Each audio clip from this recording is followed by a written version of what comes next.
Hi friends, இன்றைக்கி நம்ம எதை பற்றி பார்க்க போகிறோன்னா ஆட்டோகேடில் இதுவரையும் கற்றுக்கிட்ட simple command line, circle plus angle இதெல்லாம் வச்சு எப்படி ஒரு சிம்பிளாக ஒரு டிராயிங் வரைய போகிறோம் அப்படிங்கிறத பற்றி தான் பார்க்க போகிறோம். முடிஞ்சால் இந்த வீடியோ பாஸ் பண்ணிவிட்டு இந்த டிராயிங்கை ரெஃபரன்ஸை வச்சுட்டு நீங்களே செல்ஃபாக வந்து ட்ரை பண்ணுங்க. அது வந்து ரொம்ப ஹெல்ப்ஃபுல்லாக இருக்கும். முடிஞ்சளவு இந்த ஃபோட்டோ வந்து நான் டிஸ்கிரிப்ஷனில் முடிஞ்சால் ஆட் பண்ணிடுறேன். இப்போது நம்ம எப்படி டிராயிங் வரையணுங்கிறத நம்ம ஸ்டெப் பை ஸ்டெப் பார்க்கலாம். இப்போது நம்ம வந்து ஆட்டோகேடில் நம்ம பிளாங்காக ஒரு பேஜுக்கு வந்துட்டோம். பேஜுக்கு வந்தப்புறம் நம்ம இப்போ எங்கேருந்து ஸ்டார்ட் பண்ணலாம் அப்படின்னா, இப்போ அந்த டிராயிங்கில் ஃபஸ்ட்டு வந்து நம்ம மேலே உள்ள சர்க்கிள்லேருந்து நம்ம ஸ்டார்ட் பண்ணலாம். நம்ம இன்னர் சர்க்கிள் பார்த்தீங்கன்னா ரேடியஸ் 2ன்னு கொடுத்துருக்கு. ஃபஸ்ட்டு அந்த ரேடியஸ் 2வை வந்து ஃபஸ்ட்டு வரையலாம். இப்போ நம்ம சர்க்கிள் கமாண்ட் கொடுத்துட்டு இப்போ நம்ம ஒரு ஸ்பெசிஃபிக்காக ஒரு பாயிண்ட்டை கிளிக் பண்ணுறோம்.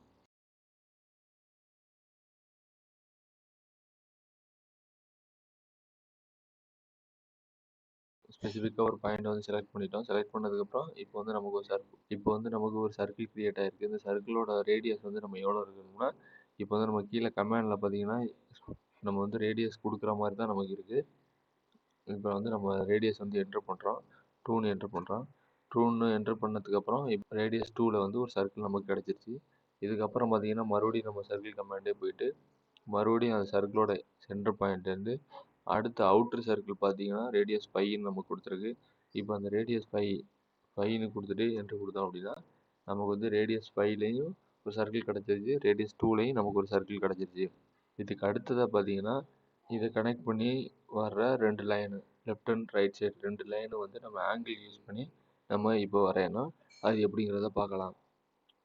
இப்போ ஜென்ரலாக பார்த்தீங்கன்னா இப்போ line command line command select பண்ணிவிட்டு இப்போ நம்ம அந்த சர்க்கிளில் வந்தீங்கன்னா நம்ம அந்த 2 பாயிண்டோட எட்ஜும் நமக்கு காட்டும். அந்த 2 பாயிண்டோட எட்ஜு உங்களுக்கு காட்டல அப்படின்னா அந்த ஆப்ஷன் எங்கே நம்ம கொடுக்கணும்னா இதில் போயிட்டு இப்போது இங்கே இருக்கும். இதில் போயிட்டு நமக்கு இந்த குவாட்ரண்ட் அப்படின்னு ஒரு ஆப்ஷன் இருக்குது. இந்த குவாட்ரண்ட்டை வந்து டிக் பண்ணி வச்சுருந்தா மட்டும்தான் நமக்கு அந்த மாதிரி சர்க்கிளோட 4 எட்ஜும் காட்டும். இப்போ நம்ம கிளிக் பண்ணி எல்லாமே நம்ம கிளிக் பண்ணி தான் இருக்குது. நமக்கு அதனால் பிரச்சனை இல்லை, அதனால் நமக்கு காட்டுது. இப்போ வந்து நம்ம இங்கே இப்போ ரைட் சைடு நம்ம ரைட் சைடு ஒரு லைன் வரைய போகிறோம். அது வந்து 45 டிகிரி இருக்கணும் பாட்டமில் இருந்து. இப்போ பார்த்தீங்கன்னா நமக்கு ஒரு லைன் ஸ்டார்ட் ஆகி வந்துருச்சு. இது வந்து இப்போ 45 டிகிரியில் இருக்கணும்னா நம்ம இதுக்கு முன்னாடி நம்ம சொல்லியிருக்கோம் டிகிரியில் போனோம்னா எந்த மாதிரி லைன் போடணும் அப்படின்னு. லெஃப்ட் ஏரோ கொடுத்துட்டு இப்போ நம்ம மேலேருந்து கீழே -45 டிகிரி கொடுக்கணும். -45ன்னு கொடுக்கணும். -45 கொடுத்துட்டு இப்போ வந்து -45 டிகிரிக்கு நமக்கு வந்து ஒரு லைன் போயிட்டே இருக்குது. இப்போ பார்த்தீங்கன்னா அது எவ்வளோ லென்த்து போகணும் அப்படின்னு நமக்கு டிராயிங்கில் கொடுத்துருக்கு. அது வந்து பார்த்தீங்கன்னா 20 mm கொடுத்துருக்கு. இப்போது 45 டிகிரி ஆங்கிளில் 20 mm லென்த்துக்கு நமக்கு ஒரு லைன் கிடச்சிருச்சு. இதே சேம் தான் நம்ம ஆப்போசிட்டில் போட போகிறோம். லைன் கமாண்ட் கிளிக் பண்ணிட்டோம், பாயிண்ட்டை செலக்ட் பண்ணிட்டோம், நமக்கு வந்து ஒரு லைன் கிடச்சிருச்சு. இப்போது அந்த சைடு டிகிரி பார்த்தீங்கன்னா நமக்கு 225ன்னு வரும். 225 கொடுத்துட்டோம். 25 கொடுத்துட்டோம் அப்படின்னா இப்போ நமக்கு ஒரு லைன் கிடச்சிருச்சு. இதுவும் பார்த்தீங்கன்னா நமக்கு 20 mm 20 mmல இப்போ நமக்கு ஒரு லைனு கிடச்சிருச்சு. 2 சைடுமே லெஃப்ட் அண்ட் ரைட் 2 சைடுமே நமக்கு கிடச்சிருச்சு. இதுக்கப்புறம் பார்த்தீங்கன்னா இது நம்ம இதோட வித்து எவ்வளோ கொடுக்கல. ஸோ இது ரெண்டையும் நம்ம கனெக்ட் பண்ணிடலாம். அடுத்து இதோட ஹைட்டு பார்த்தீங்க அப்படின்னா 5 mm கொடுத்துருக்கு. இப்போ வந்து 5 mm கொடுத்து என்ட்ரு கொடுத்துடலாம். அதுக்கப்புறம் மறுபடி இந்த பாயிண்ட்டை க்ளோஸ் பண்ணிவிட்டு இப்போ வந்து நம்ம கம்ப்ளீட்டாக மோஸ்ட்லி ஒரு 80% நம்ம அதில் உள்ள டிராயிங்கை வரைஞ்சிட்டோம். இதுக்கப்புறம் பார்த்தீங்கன்னா இந்த இடத்துல 2 சர்க்கிள் இருக்குது. அந்த சர்க்கிளோட டிஸ்டன்ஸ் வந்து லெஃப்ட் அண்ட் ரைட்லேருந்து எவ்வளோங்கிறது நம்ம அதை மென்ஷன் பண்ணல, சாரி. அது வந்து ஒரு 6 mm 7 mm அந்த மாதிரி எடுத்துக்கோங்க. இப்போ வந்து நம்ம வந்து ஒரு 6 mm எடுத்துக்க போகிறோம். அந்த 6 mm எடுத்துக்கிறது எப்படின்னா நம்ம வந்து ரெஃபரன்ஸாக ஒரு 6 mmக்கு ஒரு லைன் போட்டுட்டு அதுக்கப்புறம் தான் அதை எடுத்துக்க முடியும். இப்போ வந்து 6 mmக்கு லைன் போட்டோம். அதுக்கப்புறம் பார்த்தீங்கன்னா சேம் இந்த சைடும் 6 mmக்கு ஒரு லைன் போட்டோம். பார்த்தீங்கன்னா 2 சைடுமே 6 mmக்கு ஒரு லைன் கிடச்சிருச்சு.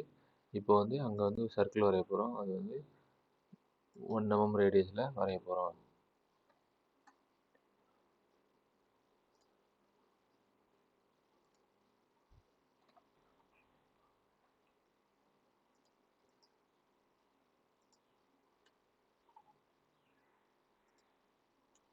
இவ்வளோதான் ஃப்ரெண்ட்ஸ். இப்போ வந்து நம்ம அந்த ட்ராயிங்கில் உள்ள மாதிரி எல்லாமே வரைஞ்சிட்டோம்னு நினைக்கிறேன்.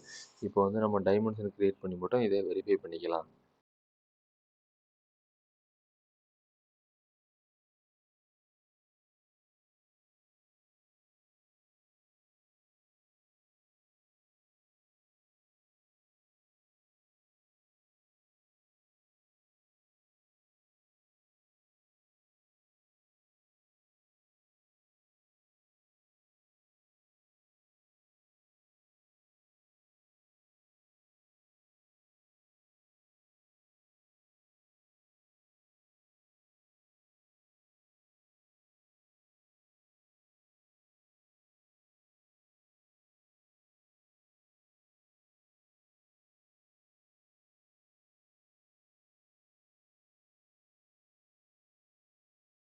இப்போ வந்து நம்ம மோஸ்ட்லி ட்ராயிங்கில் உள்ள மாதிரி எல்லாமே வரைஞ்சிட்டோம். இவ்வளோதான். இந்த மாதிரி தான் சிம்பிளாக நம்ம ஸ்டார்ட் பண்ணணும். ஸ்டார்ட் பண்ணால் போக போக நம்ம டெவலப் ஆகிட்டே இருக்கலாம். தேங்க்ஸ் ஃபார் வாட்சிங்.